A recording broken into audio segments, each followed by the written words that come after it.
Hello, everyone. Here with PAWAN LUTHRA on Indian Link. That the Australian government is very keen to establish stronger ties with India was clearly evident when they allocated $21.4 million in the last budget towards establishing a new centre, a Centre for Australia-India Relationship, or CAIR, a national platform bringing together all levels of government, industry, and the broader community. Earlier this week, Foreign Minister Penny Wong announced high-profile corporate executive Swati Dave as chair of this new centre. Welcome, Swati, and thank you for joining us on Indian Link. Thank you very much, Pawan. Lovely to be here. Now, when making the announcement, Foreign Minister Penny Wong said the role will, and I'll quote, serve as a national platform to strengthen our relationship with India. Swati, right into the driver's seat. Any pressure? Well, you know, we thrive on pressure. I think if there is a high expectation, then there's also the incentive and the motivation to actually deliver. So, I mean, if I can say, Pawan, I'm incredibly honoured to be appointed as the inaugural chair of the centre. And I think it's a wonderful time to be doing this because it comes off the back of an incredibly strong bilateral relationship between the two countries. And I want to position the centre to actually build upon that really positive momentum. So, yes, there is a lot of pressure, but, I think, the things we want to do are going to be practical and hopefully will deliver some really important outcomes for our country. No, we're looking forward to that. Let me dig into this a little bit deeper. The three pillars for the centre are a greater engagement at government levels, industry levels, and the broader community to drive the Australia-India engagement. If we dig into this further, on government level, where do you currently see this relationship? So there is already quite a lot of government engagement. If you think about, the Quad, that is progressing very strongly. We have this ECTA, which has also created a platform for more to happen between the countries. And, if I reflect on the last year, there have been so many ministerial visits from India. So you are actually very visibly seeing greater government engagement, and that is set to continue over the next little while. So again, as I say, it's a really good backdrop, and that engagement will continue at many levels. And of course, you know that various ministers will be coming and going as appropriate over the course of the year. Now, Swati, you've had extensive corporate experience. Westpac for 13 years, AMP, Deutsche Bank, NAB for 7 years. Now, with that as a background, NAB for 10 years, well, yes. Even better.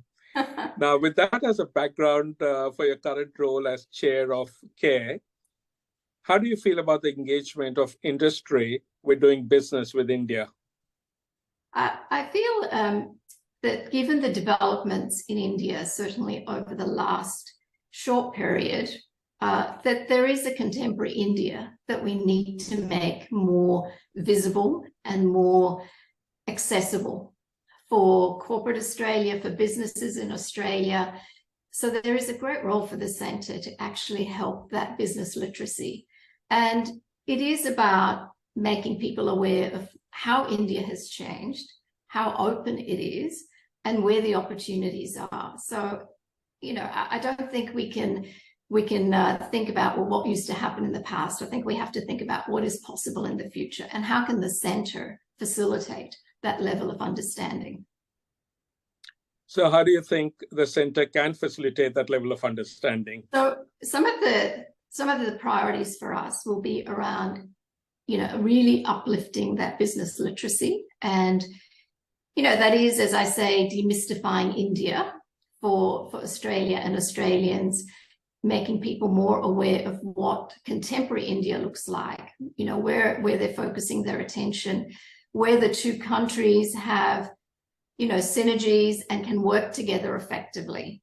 So it's really about spending some time and effort on uplifting that. And we will do that, with people that are already busy in the market doing that. So all the, the diaspora is always busy doing that, whether it's informally or formally. The various associations and organizations have been busy doing that for a long, long time. So this is really to build upon what they're doing. It's very important that we're not seeking to replace or displace what's going on. We will provide a national platform to make sure all those discussions are elevated and given a lot more urgency and momentum. Now, the goal is to increase the bilateral trade from 27 billion to about 50 billion in the next 5 years. A daunting task? It is a daunting task, but you have to match it up against the opportunities that present. India is a very large market. It's becoming a more important market for Australia and for the region, and indeed for the world. So, it will still be a drop in the ocean in terms of the potential opportunities. So we really need to work out what opportunities are appropriate for our businesses to engage in, and how do we help them get comfortable with those opportunities. At the end of the day, all businesses need to make decisions based on their own strategy, their own risk appetite for, different markets. But I'm very hopeful that they do consider India as a very important market for them to really engage with. Swati, Peter Varghese report to the Australian government called an Indian economic strategy to 2035. He emphasized the importance of the role of the diaspora. Community engagement is the third pillar of CAIR. You grew up in a Gujarati family in Newcastle. You married into a Gujarati family. You have 3 young boys, and you interact regularly with the broader Indian community in Australia. What has changed in the diaspora, and as to how they view this bilateral relationship, and how can this momentum be harnessed? So we have, certainly if I think about my past, I came to Australia in 1971. It was a very different Australia with very few diaspora. But the community has grown to an amazing level. And, we are seeing a much more diverse range of skills and aspirations and ambitions from the community. So what I am seeing is there is a lot of vitality, there is a lot of energy, and there is a can-do attitude that's coming through very strongly. The diaspora is very confident, very ambitious and aspirational. And I think that is really important if we're going to take the relationship forward. How do you harness this energy? Well, I think, we just need to let them do more of what they have been doing so well for the past few decades.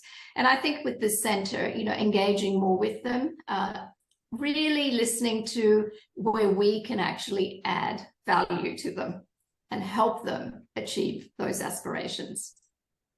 Swati, I'm aware it's less than 48 hours since this announcement was made, and it's early days yet, but any milestones for the first 100 days as chair? Well, the key milestone for me is to actually have a CEO appointed and an advisory board appointed, because then we can actually start to agree a strategy and start progressing. But having said that, we're not waiting. We are continuing to do the work because it is very important work.